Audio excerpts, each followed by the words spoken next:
pas ka të drejtë i shkreti që nuk i han, edhe shtrëmbëron turit, kush? Genta. Këtë që disa femra këtu kanë më shumë merak për burrin im se sa e ka mund me merak, të kujdesemi, ta shikojmë, apo të mos ja rëndësi. Interesojnë si njerëz tani. Edhe kemi llafin për fasulet që bëra unë, që nuk i pëlqyen Gentës si i bëra unë, edhe thashun që burri nuk i ha, edhe kjo thot që ka të drejt burri, se vetëm një mënyrë ka që të bëjmë fasule.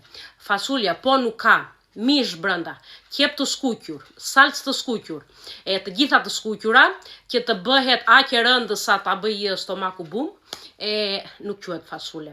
Po ta bërë si punë supe, si që bëra unë që ja hodha të gjitha brenda bashkë, nuk hahet. Edhe jo për gjë, po lash edhe burrin pa ngrënë, lash edhe burrin pa bukë, edhe i qaj në hallin në gratë e botës. Ç'është kjo e keqe, o njerëz? Do më falësh o Genta, herën tjetër për burrin do t'i bëj kështu siç i do ti, me mish, me qep të skuqura, me çfarë të duash ti, që të mos i bëj si supë, unë edhe më ngel edhe burri pa ngrënë, edhe pastaj ja të vjen edhe ty gjëna për burrin. Ika.